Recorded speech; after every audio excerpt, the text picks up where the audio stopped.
Okay, good afternoon and welcome to Views.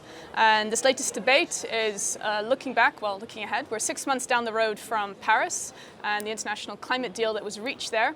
And the question we're here to talk about today is, has Paris really delivered that low carbon investment signal that Europe has been looking for, that Europe needs? And if not, when is that going to come and how might we deliver it? In particular, the role for EU policymakers in that. So we have three panelists today. First of all, start in the end, Mr. Tom van Ierland. Welcome. Deputy and Acting Head of the Unit for Strategy and Economic Assessment at DG Klima, the European Commission. Secondly, to my right, Jonathan Gaventa, Director at the think tank E3G, based in London, but leads work on European energy policy for them. And finally, Eric Wernes, Senior Vice President and Chief Economist at Statoil, who's in Brussels today presenting Statoil's Energy Perspectives 2016, which is basically your global energy outlook out to 2040. So to kick us off, I maybe turn to you, Tom, and let's start with a big question. Well, do you think Paris has delivered the low carbon investment signal we need, and what would you say Europe is doing to respond to the outcome of Paris, to implement it? Thank you. Well, I think if you look at what Europe needs to do right now, it needs to implement its INDC. Once we ratify that, will be our NDC. But the point is, we need to make sure we put a policy in place to deliver the emission reductions we have said we would do. There, I think we are clearly on schedule. The Commission has already proposed legislation on the side of the ETS to cover what the ETS should do to deliver on where we want to get for 2030. We are in the process in the Commission of looking at the other sectors. These are notably what we refer to as the non-ETS, the sectors outside of the ETS currently regulated by the effort sharing decision, and the sectors related to land use. And we are still on schedule. We want to be out before summer with a proposal, and I think it's appropriate that we're in Parliament because it will be co-decision. So if you ask what we will do as legislators, they will of course have to do their work now and look into what we propose and deliver in the end in the legislative instruments to deliver on Paris. But what is more important in a way is that we don't do that independently. We are integrating climate policy strongly with energy policy. So under the Energy Union, we're also preparing a number of policies that are highly relevant for climate change policies. And also these initiatives will come to the table this year.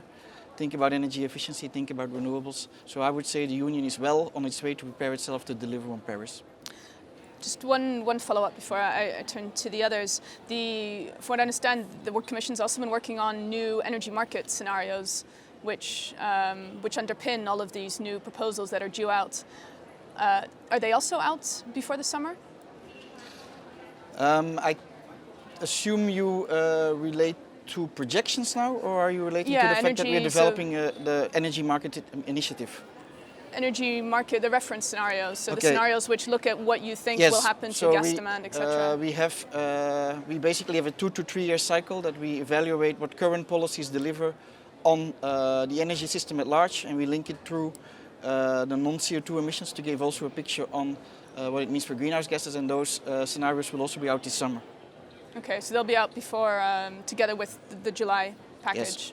Okay, can you give us any flavour of what findings you have in those? Are they radically different from 2 years ago in the light of Paris and Energy Union, developments since then? No, I don't think they're radically different. The only thing is the difference between 2 years ago and today is if you look at the reference, which is not what we have promised to do, but it's what we will think we achieve with the existing policy set. It's that a number of new policies have come online. Think about the F-gas regulation. And those policies, if you feed them into the model, they do show a further decrease of emissions, but there is nothing new and radical, I would say, in the reference. Of course, it's not yet what we have said that we would do, and that's why, of course, we need additional legislation to deliver that. Okay. Jonathan, do you agree that it sounds like we're largely on track? Everything is ticking along nicely in the wake of Paris? I think ticking along is an interesting phrase there. I think if you look at the global picture, the reverberations of the Paris Agreement is still being felt. We've seen an incredible confidence boost about the direction of travel in the global energy transition. We've seen countries like China who have already caught up to the EU in terms of clean energy investment per person, published in the new 5-year plan. Really ambitious strategies to keep going further on wind and solar, on electric vehicles. We've seen businesses pledge, global businesses to pledge to increasingly source their own energy use from renewables. We've seen cities ramping up their own ambitions, including with the launch of the Global Covenant today. And then the story we get in the EU is that things are just ticking along. Now the problem is that actually we've seen clean energy investment falling in the EU in recent years. Globally, other countries are seeing this extraordinary market opportunity developing in clean technologies, not just renewables, but also smart energy technologies, grid investment, for example. So ticking along might mean that we end up ticking behind in terms of really being able to benefit from this investment opportunity. And what concretely, what do you think, should be happening at this point in time? Also looking at what's politically feasible, I suppose, at this point in time. I would focus on 2 areas. First of all, the Paris Agreement set up a timetable for countries to come back together and to review what's already on the table and to progressively go forward to get from where we are now towards well below 2 degrees or even 1.5. Now the next dialogue is in 2018. It's a global dialogue that's really going to be the moment where countries come together and say, okay, this is what we agreed at the end of 2015. How do we get from here to the next stage? And at the moment, I'm really concerned that the EU might turn up to that pretty much empty-handed, saying we're still ticking along. The other opportunity I would seize is the redevelopment of EU electricity markets. There's proposals, as mentioned, due out later this year about what that will look like. So far, a lot of the public discussions have been about, are capacity markets a good idea or a bad idea? But actually, it's a real opportunity for the EU to seize the initiative in terms of consumer offers, in terms of looking at how to integrate the energy markets with digital markets, look at new types of service provisions, look at sort of smart homes, demand response, and other elements like that. This has got the potential for really being an expanding global market, so it's one of the earliest opportunities that the EU has to get on the front foot. Okay. I'll give you a chance to respond in a moment, but let's first turn to you, Eric, and perhaps give us, so you're here presenting the energy perspectives for this year, give us a flavour of how those are different to last year, how those evolved over the years, and maybe also whether there are any key areas for priority action that you pick out. I know they're global, so yeah, speak globally, but maybe with some ideas for Europe as well within that. Yeah, I know this is a global perspective to 2040, and we realize that the outcomes in terms of global energy is very uncertain depending on which driver will be most important for the development. Compared to last year, of course, one important milestone was the Paris Agreement, and that has been incorporated in our central scenario, which we call the reform scenario, and where we assume that all those targets that were agreed upon, or the pledges that were made, are actually followed up by measures and delivered on. In addition, we assume that those targets will be, as part of the process, will be tightened even further when we go to 2025 and onwards, so that it's even tighter. That being said, the energy-related CO2 emissions globally that come out of that scenario are very far away from being consistent with the climate targets. So much more is needed. Therefore, we have another scenario where we assume that what if the energy sector is actually able to deliver on the 2-degree target, reducing global CO2 emissions by 45% within 2040. And we show us a fantastically challenging, not very likely, but possible way there. And that basically contains an energy revolution. Then we have a third scenario, which you also can think is relatively likely, unfortunately, and that's called rivalry. And that's a scenario where we do not agree, where we have geopolitical conflict. We have hotspots of regional conflicts like the Middle East and North Africa, where other important policy elements drive the development. In that scenario, we will not reach the targets, we will not be able to deliver on the pledges made in Paris. So a lot of the things that are happening in Europe are very positive, but we need, in order to get both actually deliver on the targets in Europe, we need further reforms. Not only targets, but we need measures. We need changes to the carbon pricing regime. We probably need much tighter integration of the electricity markets in order to provide the necessary investment signals, that being either renewable electricity or the necessary backup that we need, or the grid investments that we need, or the batteries that we need to put in place. Also, the sectors outside of the energy sector needs to be looked at. And I think what is a general issue is that the challenge is probably slightly different in markets which are growing and electrifying, like many of the emerging economies, where there is the potential to jump across some of the old-fashioned technologies and start using the new renewables, where technology is fortunately helping. And the sectors where it's about transitioning. In Europe, basically, this is about changing the way we produce electricity. It's not about changing the electricity demand. It's not about growing electricity demand, at least not much. And it's not about growing energy demand. It's about changing the system. And that process is difficult. It's slightly different than in emerging economies. And therefore also, we face different challenges in that way. Yeah. What scenario would you say, or what mix of scenarios are we in today? Because on the one hand, as you said, Paris is part of your reform scenario that's been incorporated. On the other hand, we see, certainly in Europe, I mean, we have seen some more fragmentation to some extent, so countries doing more of their own thing. So that's more like your rivalry scenario. So they both, well, elements of both seem to be. Yeah. I mean, you can find present. signposts on all these scenarios in both in current media and in things that are happening at the moment. So, and then it depends on which. I mean, a situation with economic sanctions to one of our biggest neighbors is an example of what would take place in the rivalry scenario. We're in that situation today. Unrest in the Middle East, we're in that scenario today. On the other hand, the Paris Agreement was a signpost that there is an increased willingness to do something seriously at the global level with energy and climate policies that could move us in the right direction. That is both a signpost for the reform scenario and it's a signpost for the renewal scenario. Some of the developments that we might see in the light-duty vehicle sector, which is the one that we think has to transform the quickest, some of the signals from there move us towards the renewal scenario. But generally, on energy and climate policies, that means measures, not targets. The globe is very far away from both the reform and the renewal scenario. In that sense, we're not moving in the right direction, in spite of in fantastic things happening in different places. But we are. It's hugely challenging to deliver both on the energy efficiency that we have to deliver on in order to meet these targets and on the change in the energy mix. Yeah. We are building coal-fired power plants every day, globally, still, and they're still being built coal-fired power plants in Europe. Yeah. That is a sign that we're going away from the reform and the rivalries and the renewal scenarios and towards something else.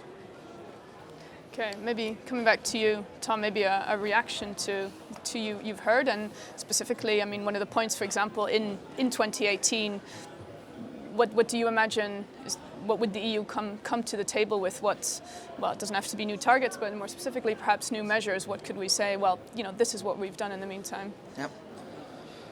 Well, in 2018 is a facilitative dialogue, and there was an invite to come by 2020 with an update of the NDC.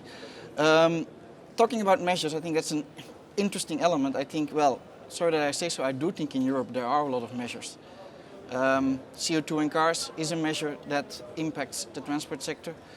Our internal market progress and the linking of the market has allowed, basically certain regions to expand their renewables capacity, and we think that should be further integrated. So there's a strong focus on the further integration of the internal market, including the interconnections. I think these are measures that we have implemented, and these are measures that we will continue to implement and improve.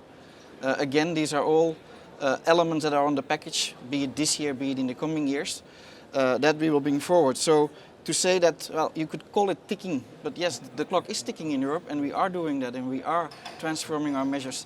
And just simply saying that is not delivering, I think is wrong, because I think it exactly delivers. You might say you want to do more or less, okay, that's one thing, but we are doing the policies to transform our economies.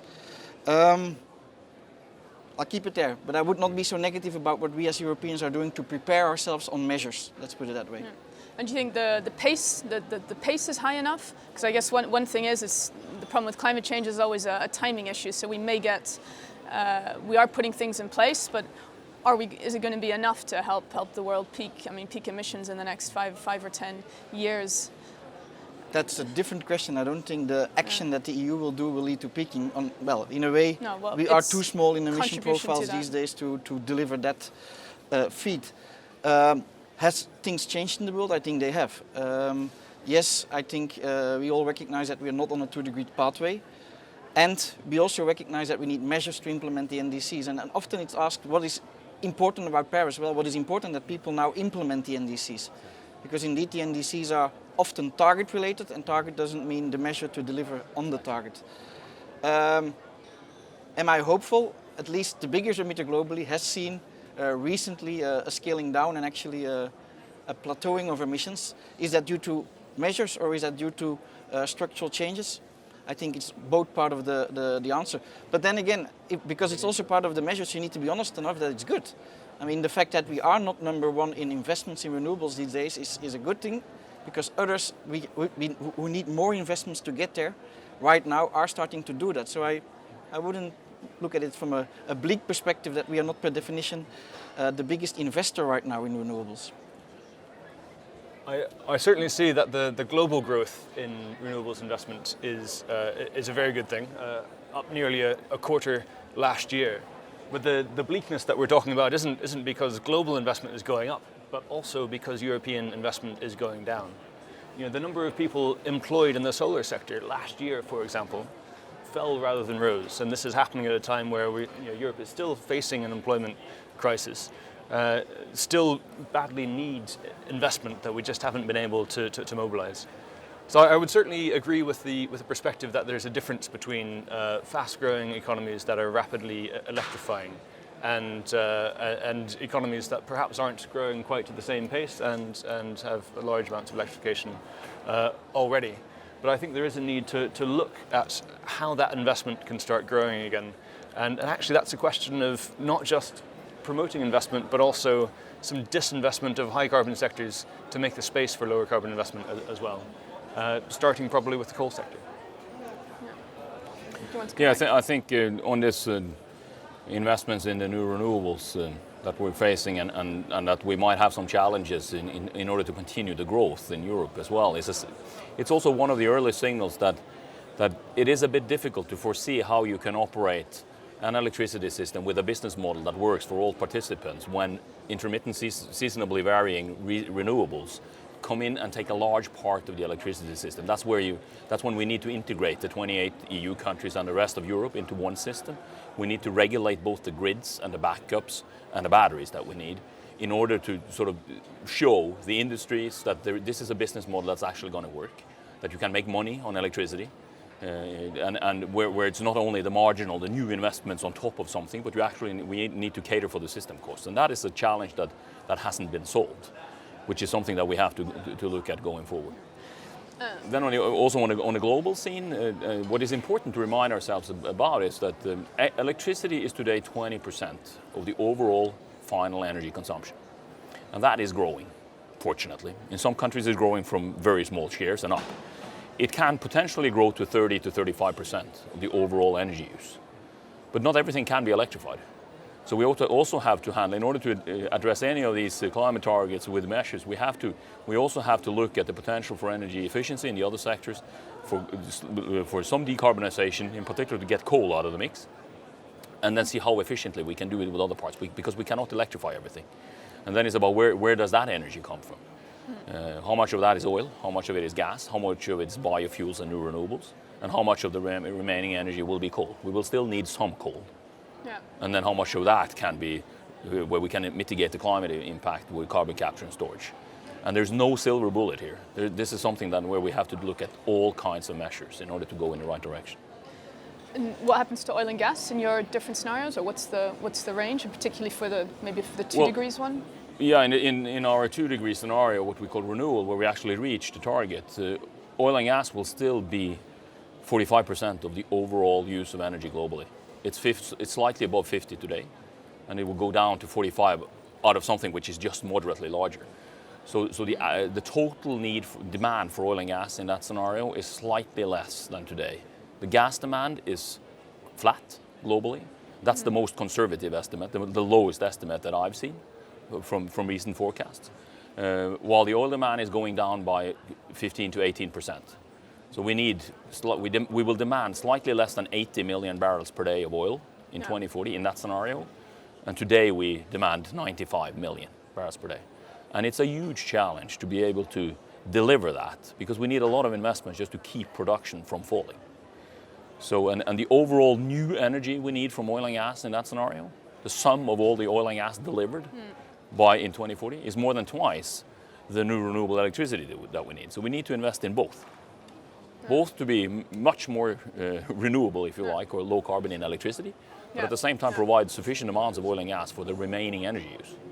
And how do we, maybe for your question, how do we square that with often one of the outcomes of Paris has been, it's often been equated with a decarbonization agenda, but also the end of the fossil fuel era agenda, yet it sounds like even in a 2-degree scenario, there is still a substantial presence for fossil fuels, which leads then to debates over CCS, etc. Well, let's not forget that part of the Paris Agreement was a broader agreement to move to net zero emissions in the second half of the century.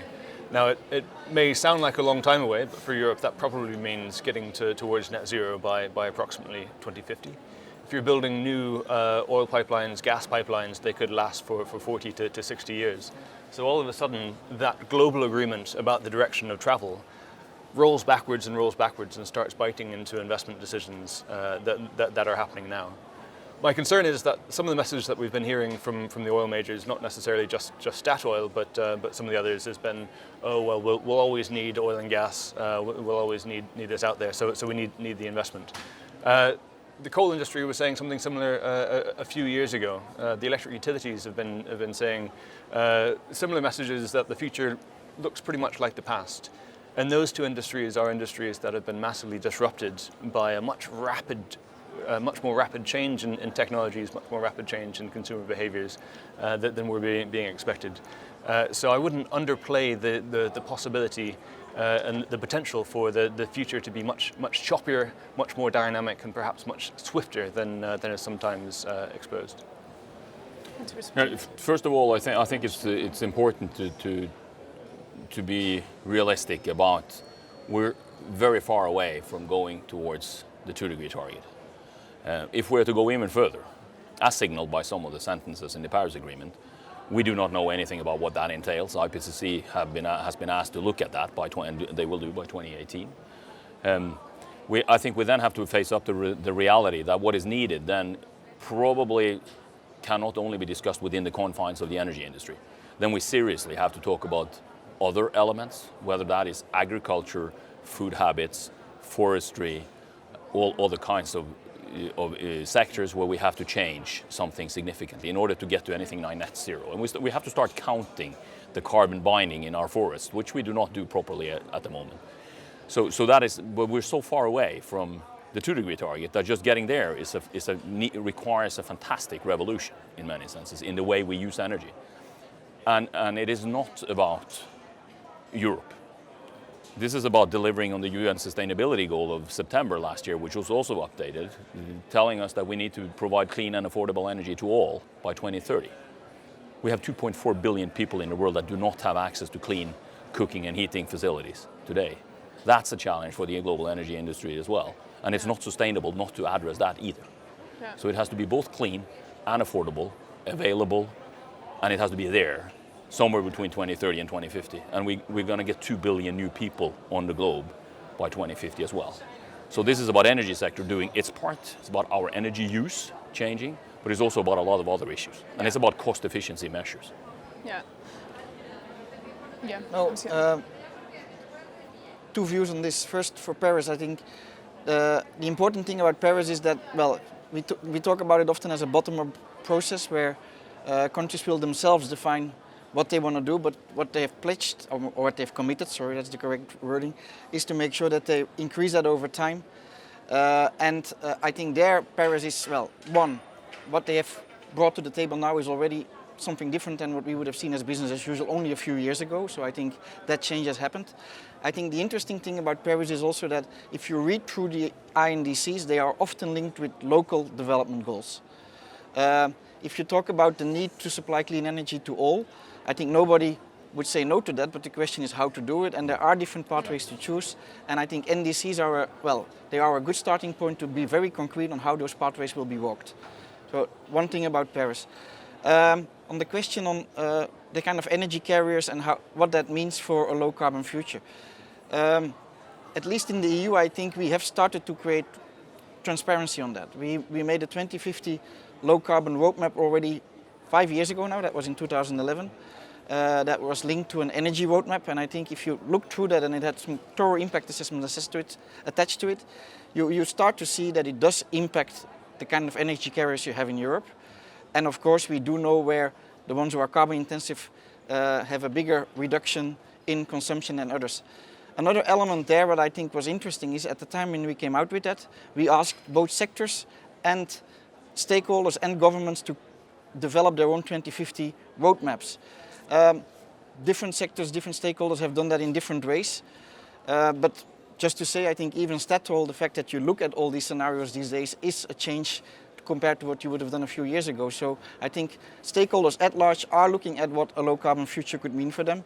And I think, and we recognize that all, that it does mean that certain energy carriers see decreases. Yeah.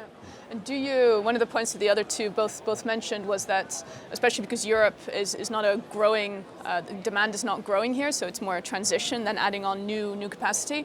And if anything, there's excess capacity. So basically old coal needs to go to create space for newer, cleaner forms of energy. Do you, I don't know, is the Commission looking at all at, is there anything we could do in a more active, phase-out policy for coal? Especially because the ETS price remains so low that, that's basically not going to do the job anytime soon.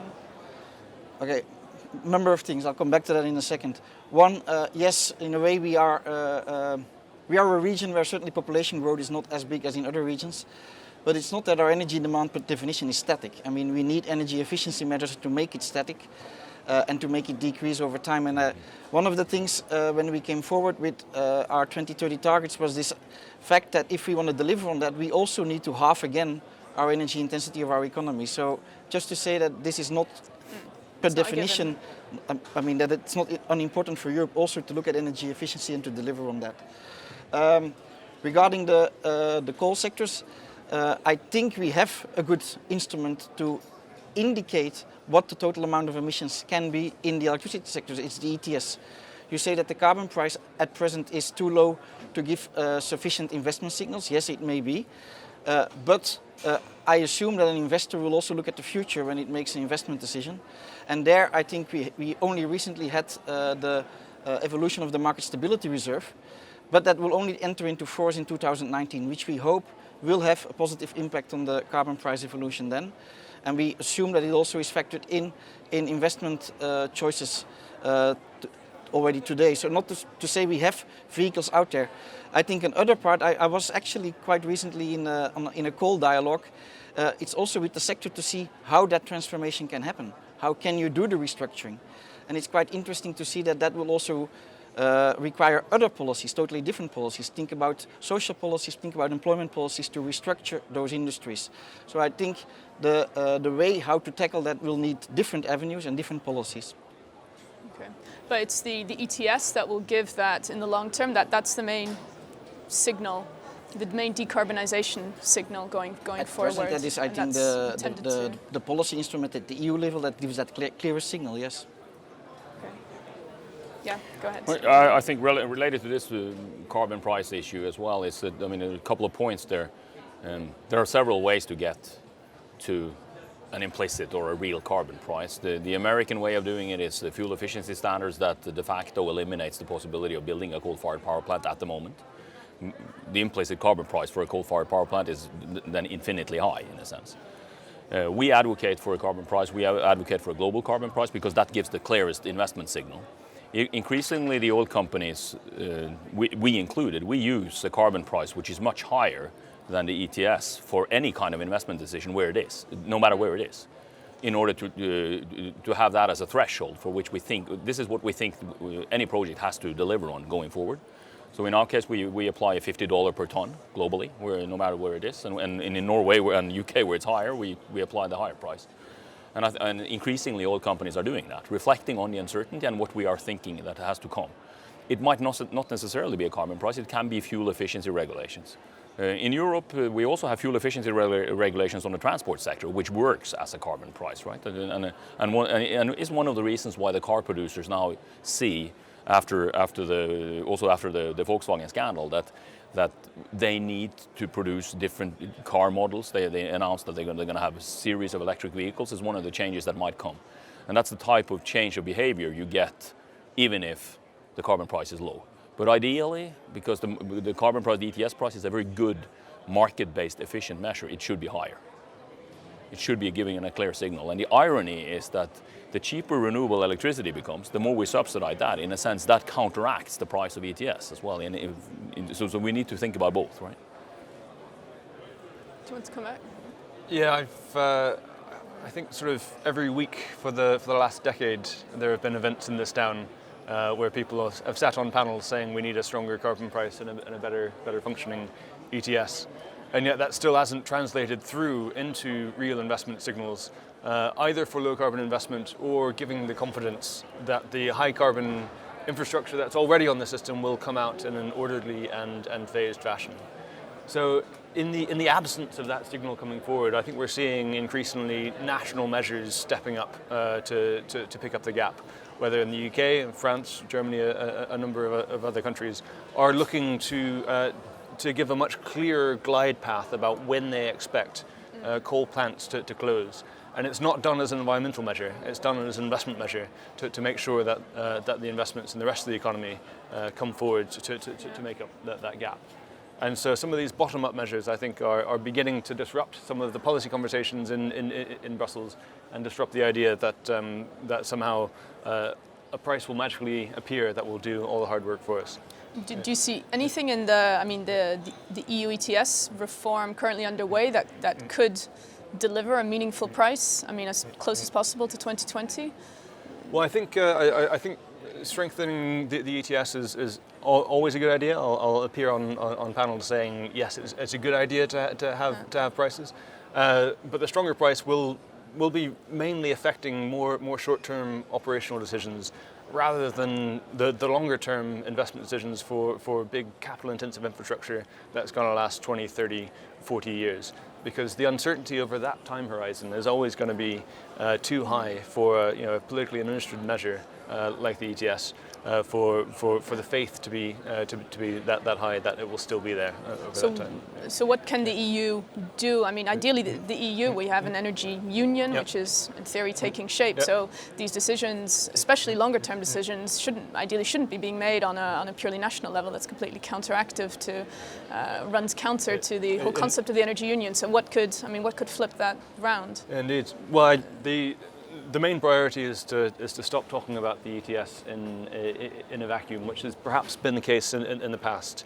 I have seen, a shift in attitudes amongst people in the institutions and other organisations here in the last few years to acknowledge that the idea of sort of one price to rule them all is probably not the be-all and end-all. So it becomes thinking much more about what the market design looks like, much more about looking at what the cross-border infrastructure looks like, and much more looking at a system transition rather than a price to get us towards decarbonisation. Okay, so all these other elements of the energy system, energy policy, Indeed. more important. Two things to react on. One is, do things interact? Yes, they do. I don't think we didn't recognize that. I think looking at our own material preparing policy proposals, you see that. I mean, if you actually do more on renewables or actually have an even stronger energy efficiency policy, you tend to see the carbon price going down. Why? Because basically, the installations that emit have less of an effort to do because others are taking more action. So elements interact, but in the end of the day, the budget in the ETS does go down, and it will make sure that changes happen. So to say that an investor doesn't care about the ETS when it makes an investment, I'm a bit surprised. It might do it in a different way, as indicated by Eric, that it upscales the price because it says we don't think this is a reasonable set of indications of where policies might be in 20, 30 years. That I can understand, but to say that the ETS doesn't matter for investments, I think is the wrong way of phrasing it. Yeah. No, yeah, and it definitely matters for investments, both on the short and the long term. And then, of course, we while looking at the policies, the investors are speculating about what it will be like in the future, and that's one of the reasons why we apply a higher carbon price than what you currently see in the market going forward. I think that when Europe looks at its transition to a lower carbon type of energy use, there's no silver bullet. It's about everything being done. Energy efficiency is critically important, and it's very difficult because that goes all the way down to our individual behavior. Once we have more energy efficient equipment available and energy therefore becomes cheaper, what do we do with that? Do we then buy a bigger car, or don't we? Yeah. And eat up part of the energy efficiency gains? When we have more renewable electricity, new renewable electricity is intermittent and seasonally variations. The critical importance of having a common electricity market in practice becomes much more important, because otherwise you'll have too much solar electricity in Spain and you'll have too much wind electricity in Germany, and we need to be able to interact. So therefore we need grid investments. And facilitating large-scale up investments in grids is critically important within Europe and within other regions where you need this. Maybe the most important problem with the low ETS price is that is the only income component in any carbon capture and storage investments. And we probably will need some carbon capture and storage. Carbon capture and storage is just about costs, and it's just about avoiding CO2 emissions. The only income component in that is the ETS price, the avoided carbon price. And as long as that is very low, then there are very few incentives and drivers to help us develop the carbon capture and storage technology, which we might need. So that's at least one signal where sort of that is one of the elements that could drive that development slightly faster than what we see at the moment. Yeah. Maybe, Tom, well, you can come back specifically on CCS, but more broadly. So if the ETS matters and it drives, you say it drives long as well as short-term investment. You say probably on its own more short-term investment. But what else can we do to strengthen, I suppose, that low carbon investment signal in particular? So if renewables investments are going down, not up, so how, for example, the market design package, how can that reverse that? Do you see that trend being reversed within the next year or two? I think the market design, what it will make sure that we can accommodate that trend. If we don't have market design in a way that we allow for flexibility of the market itself, if we allow for the intermittency to play out, it's going to be difficult to have more and more renewables. I mean, there are locations in Europe where there are already high concentrations of renewables. So I think it's a facilitator for more renewables. I think the market itself is a facilitator. Prices have come down. If you see the projections of levelized cost of electricity for certain technologies, they are quite optimistic. Maybe not yet today, but if you look at the 2030 framework, you start to see quite different impacts. We have done that through our own state aid rules. We want to make sure that if one gives state aid to these technologies, it's more market driven. So I think you have all these elements combined that need to make sure that we can cope and facilitate the further penetration of the renewables. We also will have an initiative this year that will look at renewables and that will look at how to deliver the at least 27% target on renewables. So just to say that I think we have a set of policies out there. One thing on CCS, we still recognize that this is a technology that needs development. I mean, we need to see how it works and prepare for that. That's why it's still included in the new innovation fund as one of the three main domains to see investments. We have not succeeded in realizing the amount of CCS demo plans as we had hoped. There's one in progress at the moment. But if you talk to the investors, they often do talk that the carbon price was one of the elements, the reduction of it, why they could not materialize the necessary funding. With that I mean funding beyond the pure market incentive, because there wouldn't have been any CCS project without funding on top of the market. I still think we are in that phase, talking post-2020, with hopefully a better investment signal there and still that funding available. Let's see if we can have more developments in that context. Okay. Maybe a question, we've got just a couple of minutes left. Yeah. If we look at so driving low carbon investment and so on, coming back to the global picture, are there particular areas where, to all three of you, where you think Europe could really lead? And it's not just about climate change, but could lead in terms of industrial development, real opportunities, whether it's the way Europe has led in renewables to date. Could it do the same in the transport sector? Does it have a particular lead in grid development? I don't know whether you have any ideas on areas within the energy sector where there is, Europe should focus on attracting investment. There's two areas that I'd like to highlight in particular. where I think Europe does still have an international competitive advantage. It's lost its advantage in a few low carbon areas, I must say. But two of the areas in which there is still an awful lot of potential is, first of all, smarter grids and system management. The technical expertise and also the physical materials there are areas in which there are a number of European companies that lead. And European countries are amongst the first to go through that experience curve of what it's like to run an electricity system with higher levels of renewables, with more active demand on the system. And some of that expertise that's developed here in Europe will be needed internationally, and we need to make sure that it's Europe that continues to lead on that and doesn't follow. The second area that I'd highlight is actually looking at what happens to energy-intensive industry in Europe. At the moment, so much of the conversation is about preventing carbon leakage and you're kind of giving exemptions to the ETS. I think as the global transition continues, we need to look at what low carbon energy-intensive industries look like. How do you create demand for low embodied carbon materials like steel, cement, etc., using some of the technologies that have been developed through EU innovation funds, for example, but haven't yet had the incentives to be fully rolled out. And so I think that's still an opportunity that we can move forward to seize. Yeah.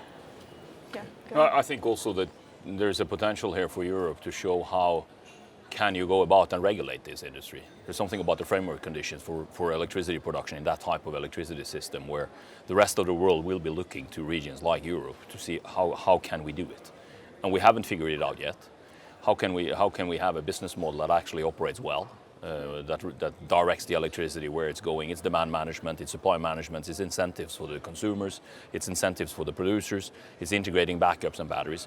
Europe is relatively far north, relatively cold during the winter, relatively dark during the winter. We have a competitive advantage in figuring out how can that be handled during a cold winter in the Scandinavian countries where we have no wind because it's quiet and we don't have any sun except a couple of hours during the day. What type of integrated electricity system does that require? If we figure that out, we can help the other cold or dark parts of the world, which will be in the same situation. So those are a couple of issues where we should take upon us the ambition to actually be world leading in those types of areas, because we have moved quite a bit on renewable electricity and we need to fix it. And maybe on Statoil itself, as an oil and gas company, projecting yourself forward into a low carbon future, how do you envisage yourselves? We will continue to be the lowest carbon emitter of the oil and gas producers, the most carbon efficient producer of that. And then we're increasingly investing significantly in low carbon investments. We're very large now in offshore wind. Investing both in the UK and now have just agreed to go into Germany. We see the potential in offshore wind being relatively large because that's where the windmills can become larger than onshore. We're piloting floating windmills which can be used on continental shelves which are much deeper than what we see in parts of Europe because they can float like in California or in Japan or elsewhere. We're testing that outside of Scotland. That will increase as part of our investment profile. As part of our capex, we will increase more there. But it needs a belief and signals that we can actually make money. So we need to have a business model that works also for that type of energy. And that's still in the works. Okay. Tom, a final question for you. I suppose we just had the data in from the European Environment Agency showing we're 24% below below 1990 with our emissions. So to end on, when can we expect a new discussion over the whole thing, the whole emission reduction package for Europe? I think we will have very soon a discussion because we will come forward with a proposal on how to share the emission targets in member states. That together with the ETS and how to integrate land use will be a very interesting discussion among legislators to adopt that. I think it's a good message that we're at 24% while our economy is growing. I didn't know it was publicized today, it was coming, so otherwise I would have said it myself. I read it yesterday. So. Okay, good. Sorry. No, but I mean it shows that we can decouple greenhouse gas emissions from economic growth. So yeah, we will have to implement now what we have promised to do. All right, thank you to all three of you, and thank you for watching Views. That was an update on where we find ourselves 6 months after Paris. I am sure we will have plenty more to talk about on that front going forward. Thank you very much. you. Thanks. Thank you. Thank you.